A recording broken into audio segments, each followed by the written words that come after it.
다음 9번 가봅시다. 다음 글에 기억에 들어갈 진술로 가장 적절한 것은 아까 기억은 제일 마지막에 들어간 내용이기도 하고 그 문장에서 근론 지을 수 있다고 했기 때문에 그래 전체적인 핵심 논지를 찾으면 돼요. 자, 전체적으로 자세하게 보진 않을 거고 반lungen이 뭔지에 대한 이야기를 여기서는 주로 하거든요. 반lungen이란 게 뭐냐? 어, 그 매우 불명료하고 엄밀하게 정의할 수 없는 용어들이라는 거죠. 이런 게 우리의 감각적 경험을 표현하는 일상적 언어에 사용될 수밖에 없는 그런 게 이제 반lungen이라는 거죠. 근데 이게 실험 가설을 설정을 할 때 물리학적 언어 외에 반lungen이 일부 포함될 수밖에 없다. 문제는 이 반lungen을 어떻게 해석할 것이냐. 지금 그런 문제가 논의되고 있는 거거든요. 그런 점에서 여기서는 뭐 논리 실증주의자 포퍼 이야기를 하면서 증거 가설 관계를 명확하게 판단할 수 있고 나눌 수 있고 검사할 수 있고 생각해 볼 수 있겠지만 사실 그건 너무 단순하게 생각한 거다. 그거는 불가능하다라고 이야기를 한단 말이에요. 그래서 1번이 적절해요. 2번, 3번, 4번, 5번의 경우는 각각 답이 안 되는 근거를 제가 서술해 놨으니까 참고해 보시고 연결해서 문제를 풀어보시면 될 겁니다. 10번 가보죠. 다음 글의 기억부터 미음을 문맥에 맞게 수정한 것으로 가장 적절한 것은 아까 이런 유형의 문제를 풀 때 어떻게 풀면 좋은지에 대한 언급을 했어요. 어떻게 했냐면 일단 선지는 없다고 생각하고 그냥 쭉 읽어 나가는 거예요. 쭉 읽어 나가면서 뭔가 문맥이 좀 이상하네 싶을 때 선지를 한번 보자는 거죠. 첫 번째 단락에서 뭐라고 했냐? 야스퍼스는 모든 독일인들에게 동일한 책임을 부과하는 것을 경계하자고 했어요. 그러면서 부과되는 책임의 성격이 전쟁 범죄에 가담할 정도에 따라 달라야 한다. 동일한 책임을 부과하는 것을 경계한다라는 거는 달라져야 한다라는 거니까 자연스럽게 연결이 돼요. 문제 없고.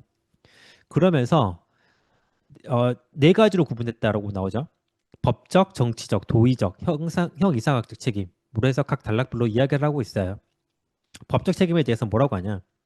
니은이 나치 독일이 제정한 실제법을 지켰느냐 지키지 않았느냐의 문제는 아니래요. 그래? 그러면 그 다음에 뭐라고 하지? 모든 독재자들은 법을 만들어 사법적으로 통치한다. 문제는 그 법이 자연법의 정신에 어긋나는데도 그 법에 따라 범죄를 저질렀다는 점이다. 그럼 여기서는 실정법을 지켰더라도 그게 자연법의 정신에 어긋나면은 문제가 된다라는 거니까 니은과 자연스럽게 연결이 돼야 문제 없고 그다음 세 번째 정치적 책임. 여기 뭐라고 돼 있냐? 나치 정권의 집권에 반대표를 던졌다고 해서 모면할 수 없대요. 모면할 수 있는 성질의 것이 아니라고 했어요. 그러면서 반대자건 기권자건 합법적 절차 통해 집권한 정권 아래에서 정상적으로 생활했다면 자유로울 수 없다. 이것도 자연스럽죠. 디귿에서 반대표를 던졌다 모면할 수 있는 성질의 것이라면 기권자나 반대자는 이게 자유로울 수 있는 상황이 될 거니까 이건 문제 없어요. 그다음 4번 도의적 책임. 이거는 법적 책임에 해당하지는 않지만 자기든 부자기든 개인이 저지른 도덕적 과오를 의미한대요. 그러면서 마음속으로 동조하지 않았지만 나쁜 일에 직접 가담했거나 했다거나 근데 이거는 직접 가담하면은 요거는 법적 책임에 바로 걸리는 거잖아요. 그럼 요건 도의적 책임은 아니죠. 나쁜 일에는 가담하지 않았지만 마음속으로 동조했다. 요거는 도덕적 과오에 해당할 수 있겠죠. 그걸 지금 4번에서 이야기하고 있어서 4번이 가장 적절합니다. 5번은 여러분들 한번 직접 보세요. 다음 기억으로 적절히 뭐냐? 물음이에요. 어떤 물음?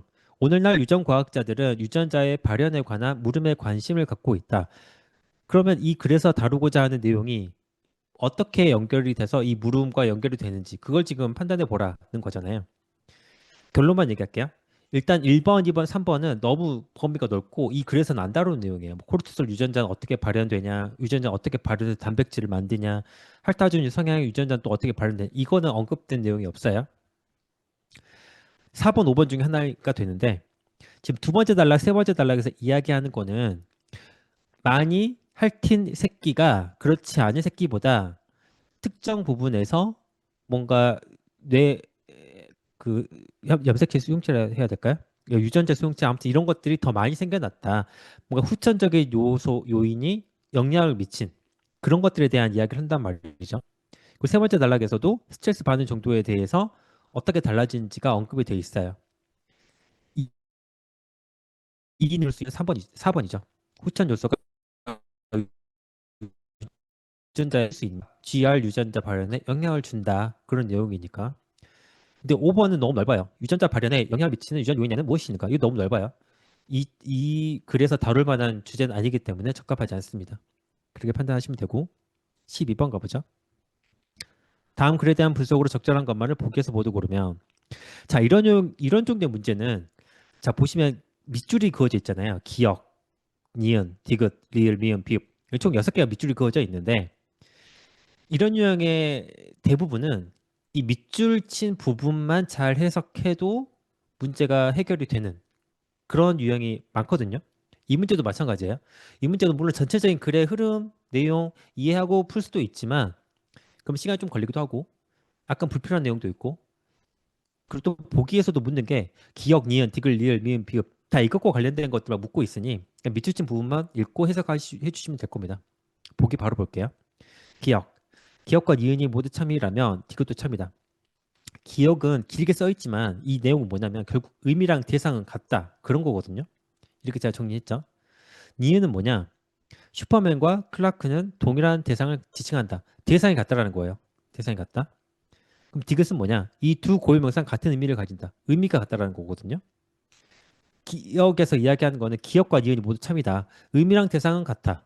근데 니은에서 같은 대상에 대해서 이야기를 하고 있어. 그럼 디귿처럼 그럼 의미가 같겠네. 이게 당연하게 나오는 거죠. 그래서 기억은 문제 없고.